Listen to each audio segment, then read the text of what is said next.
Come on!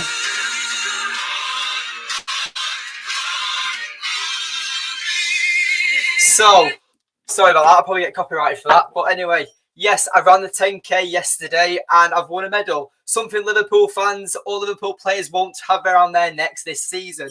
So anyway, let's get rid of that. Welcome back to Red Devils TV, and this is a talk show about the Glazers. So let's get right into it. So obviously we had reports in recent times and this morning that apparently Manchester United have an according £500 million to spend this summer, which for me is absolutely ludicrous because literally not even a week ago we had a talks that United are going to have to sell players if we want to buy any players because the budget is that low. So this is the confusion for me, because you've got one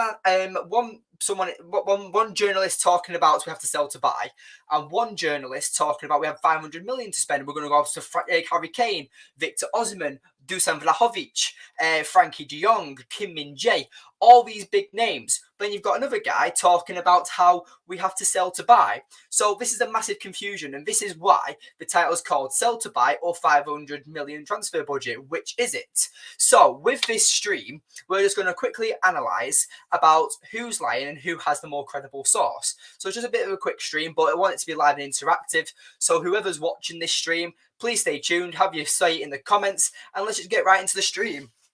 Oh, excuse me.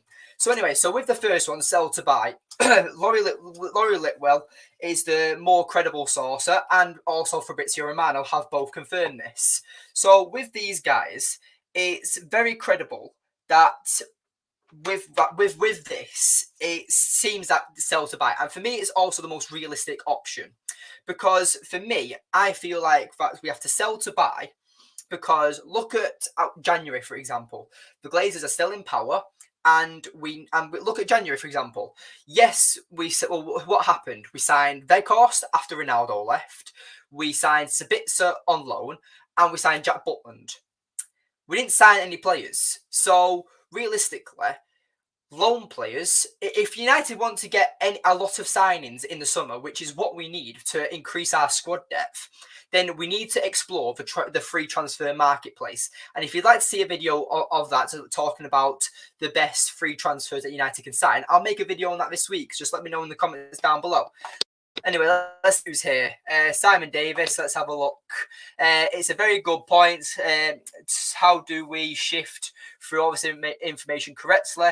Most definitely to riff off the deadwood, cash in and move on. I completely agree. I've had a few reports today that certain players are going to be sold. I mean, Nottingham Forest are apparently linked to sign Dean Henderson for 30 million. That would be amazing, because if we could add 30 million, or it'd be about 25 million after the transfer is made, but between 25 to 27 million to add to the transfer budget would be absolutely brilliant. Because when you think about it, I value Dean Henderson as, for me, here's a perfect example. This is a perfect way to describe it. So for me, I really rate David De Gea, and maybe 5-6 years ago you would say that only 2 or 3 goalkeepers are better than him. That's exactly how I describe it. But now I would honestly say there are 10 to 12 better goalkeepers than David De Gea with their all-round game. David De Gea's shot-stopping ability, he could save the fucking Titanic if he wanted to, but on his day, he can't fucking pass a ball at the same time. So I'm talking about keeper's all-round game. And for me, 2 players that are worse than David De Gea are probably Jordan Pickford and Dean Henderson. So David De Gea, for me, I absolutely love him. Club legend, he's absolutely brilliant. But at the end of the day, I value him very little. I don't really rate Dean Henderson. So if we can sell him for 30 million, that would be amazing for our transfer budget. And, you know, if Nottingham Forest want to be that stupid to pay that money for Dean Henderson, feel free, right? Let's try and get more money out of it. But United, we can't be negotiating it where we're like, right, we want 50 million for him. No, we'll give you 30. No, all right, we'll give you 45. No, we want 45. No, we'll give you 30. All right, we'll give you 40. No, we'll give you 30. And we go down and down and down. We waste valuable time for possible other transfers and bringing other transfers in. And then United then agree for about 33 million, just for that extra £3 million, and then like 4 weeks have passed, and then United have lost out on Harry Kane to Bayern Munich, or Victor Osihmen to Chelsea, or Dusan Vlahovic to, I don't know, Liverpool, or something like that. Do you know what I mean? Like Simon said it here perfectly. The business done rapid. That's exactly what we need to do. Plus the wage bills. Simon, again, you're on point today. But this is what I'm talking about. United need to offload the deadwood. And for me, we need to just be perfect. And if the story is true that we have to sell to buy, then we've got to get business done ASAP and know exactly who we're bringing in and what we need to do. We need to have a game plan. Is exactly it. And Ten Hag has been a master at this season. He's always had a game plan for every single game he walks into. So we've got to do that with the transfers this summer. So for me, I would definitely, if this story is true about the sell to buy option, I would definitely be exploring the free transfer market. I mean, you've got Gundogan of City, a brilliant player. Maybe he's a bit old, but I think he's better than any of United's midfielders at the moment. Maybe Bruno on his day, but I'd say that any of our number 8s, Ilkay Gundogan is way better than. So if you could imagine our midfield three of Casemiro, Gundogan and Bruno Fernandes, that would be a brilliant midfield. Gundogan's brilliant, and obviously he's not signing with City for a reason, and Arsenal are linked with him. Arsenal are second in the Premier League, so no doubt that they're going to want to increase their squad as well. Now they're back in the Champions League. So I feel like Arsenal are United's perfect competitors, because I feel like we're better than Arsenal. Arsenal just had a much better season, but Arsenal have had this rebuild and this project under Arteta for so long now. This is Erik ten Hag's first season, and we've already beaten him at Old Trafford. Yes, they beat us at the Emirates, but technically it's 1-1. So I personally feel like we're on level, and we have probably even better players than Arsenal do. Arsenal just have a better system running at the moment because the players have had more time to adapt under Arteta's tactics. So anyway, like I've said, with the sell to option to buy, I would definitely be exploring the free transfer market. And you've got brilliant players. You've obviously got Rabiot of Juventus. You've got Tielemans of Leicester. You've got Marcus Thuram for Mönchengladbach. Obviously, we've already mentioned Ilkay Gundogan. You've got Skriniar of Inter Milan. You've got so many players that you could actually explore the option down. And instead of spending money, like if we went after Frankie de Jong, right, I would be gutted, to be honest, because I feel like Frankie de Jong now, that ship has sailed. It's literally like waiting for the bus that's just drove past and you're still sticking your arm out, asking, like trying to make them stop. They've already drove past, mate. They're gone. So we need to start focusing and start looking at new targets. So for me, I feel like Rabiot is probably the best and most realistic option. And I would definitely take Gundogan if that was an option. But him being 32, 33, I would say that maybe that is a bit too old. But United have gone after aging players. I mean, look at Zlatan Ibrahimovic, Edison Cavani, Eriksen. Like these players, United have proven we go after 30-year-old players. But anyway, with this, it's just all talking about the sell to buy. So realistically, we've already done a video about who I would sell and who I wouldn't. But the realistic transfers, where Manchester United can generate money this season, the frustrating thing is, and this is something I want to quickly talk about, is that Manchester United could find themselves in a situation like we did last season where we had to sell players we didn't need to or didn't want to because no one wants our crap.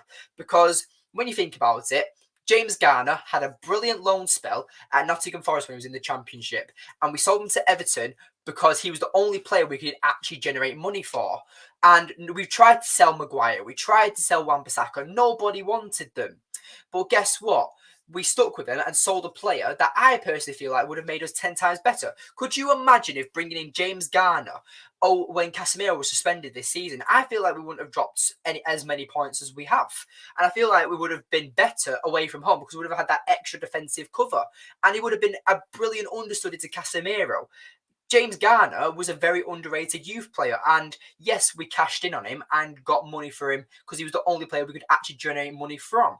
So United could find themselves in a situation like this. We could struggle to sell Maguire, McTominay, who else? Like Martial, for example. But with Lindelof having an amazing season, like a revived season since Martinez has been injured, Wan-Bissaka has completely revived his career at Manchester United since Diego Dalot's been in poor form. There could be players there that we can generate money for, but we don't want to sell. And this is where United could find themselves in a situation with the sell to buy option, because we want Harry Kane, we want Kim Min-jae, but we could find ourselves sticking with Maguire and having to sell Lindelof because Lindelof is the more desired centre-back. Same with Wan-Bissaka. Like United, apparently after Jeremy Frimpong, brilliant right back. I would love him, but I would honestly rather Wan-Bissaka and Dalot. I think we've got a perfect right back partnership and a right back. We've got two brilliant right backs where you know that if one's injured or one's suspended or one's not playing well, you can bring in the other one and they can play extremely well. So I'm nervous that United could face themselves in this situation where it's the same one as last season, but even worse. So anyway, let's just carry on. And I want to talk about this most recent one, which was on the Central Devils this morning, who's a very big Twitter account. And they put on that Manchester United will face, and we get the quick quote up here, that Manchester United will look at the priority. Sorry, I read that wrong there. Manchester United will explore the option of signing Frankie de Jong this summer after Manchester United failed to agree a negotiable options with Barcelona last summer. Manchester United would still like to sign Frankie de Jong at Manchester United, as Erik ten Hag still highly values him as a player.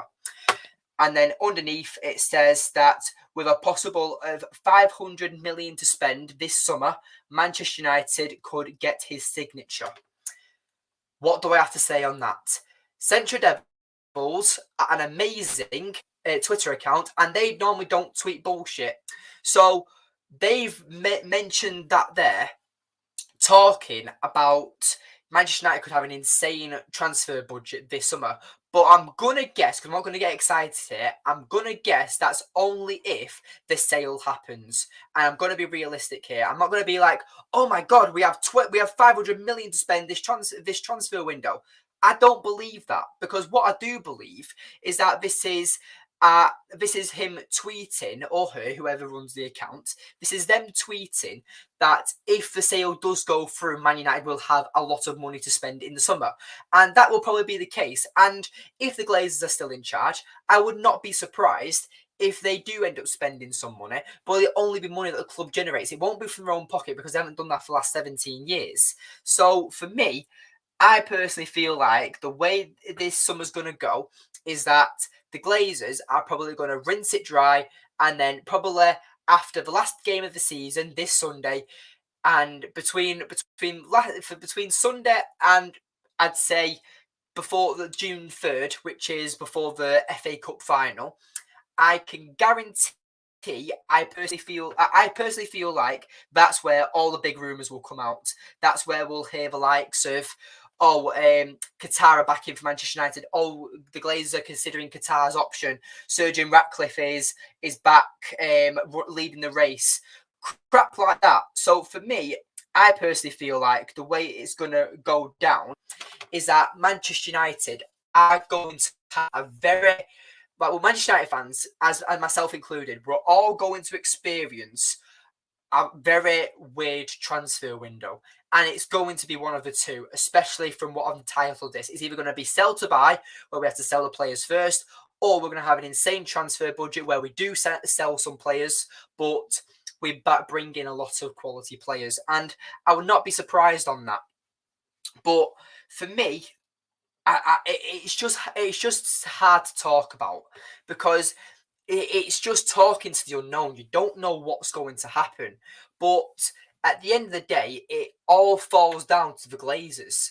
Like, whether the Glazers are in power or not, think of it like this: they're businessmen, right? They don't like think like normal fans would. They don't think like normal human beings would.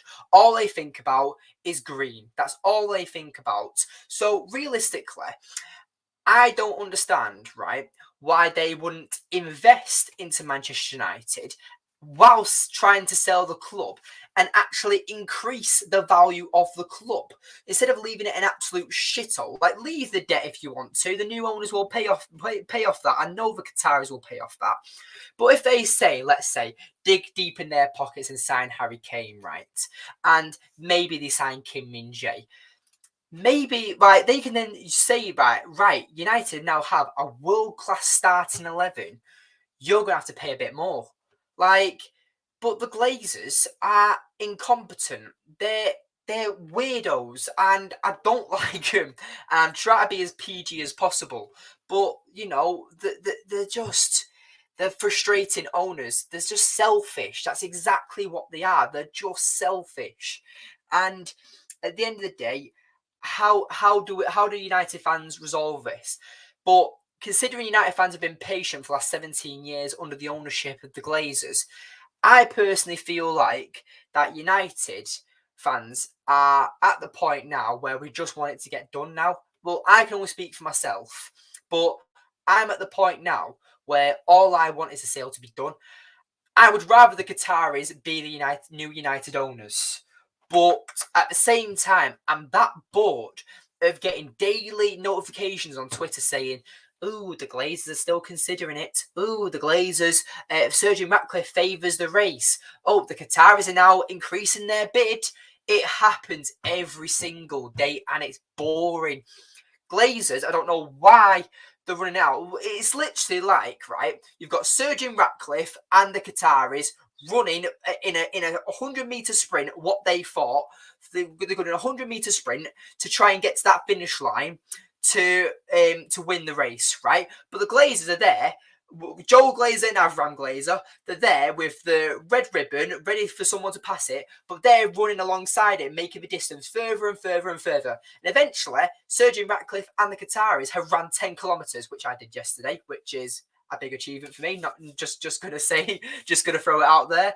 But that's exactly what it is. They're literally moving the goalposts is a better analogy to use.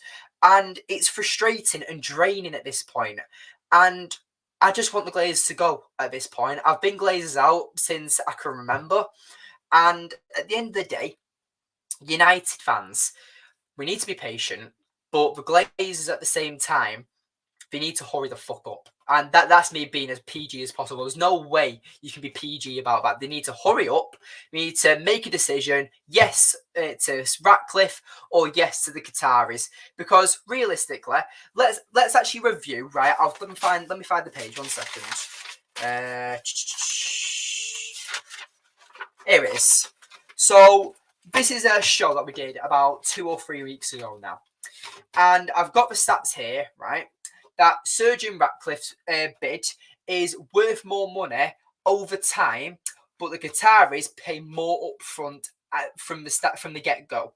So it's whether the Glazers want to do it. Because for me, it's not a hard decision. You either take more money straight away, which is what the Glazers pretty much want. They want as much money as possible. Or they get a little bit of money from Sir Jim Ratcliffe, not as much as the Qataris would pay at first. But over the time, Sir Jim Ratcliffe would pay them more money and eventually buy them out to become the full owner of Manchester United. So whether the Glazers, this is their option, right? Either get 6 billion straight up off the Qataris, or they get 6.2 billion off Sir Jim Ratcliffe over a 3 to 4 year period. Come on, guys. If yous are money-grabbing cunts, the way you describe yourselves as, then surely you take the Qataris' money. You get more money straight up, and the Qataris will pay cash. You know they will. Sir Jim Ratcliffe, he will probably have to do a loan. He'll have to do this. He'll have to do that.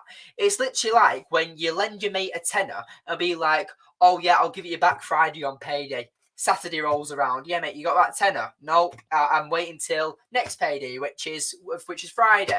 Again, he gets paid every week because he's a labourer or something. I don't know what analogy to use right now. I'm not as good as Mark Goldbridge, but eventually I will be. So subscribe to the channel if you are new, because we are growing and becoming bigger and better constantly. But anyway, This video, I don't really know what it was, but it was just talking about the most recent news. Sell to buy, the club's a mess, the Glazers need to hurry the fuck up, and apart from that, there's nothing else we can actually talk about. But anyway, stay tuned. I've got a bit of an announcement to make. We will be doing a preview on Chelsea with none other than a very special guest, Chelsea Fan TV's owner, who is obviously, I mean, if you don't know who they are the biggest Chelsea fan channel on YouTube. They're absolute legends, and they've agreed to do a collaboration with us with this upcoming game, which is absolutely amazing. So make sure you stay tuned for that, because that will be an amazing stream. So make sure you stay tuned for that. I really look forward to it. But thank you for everyone who's tuned in tonight. Thank you, Simon, for all your comments.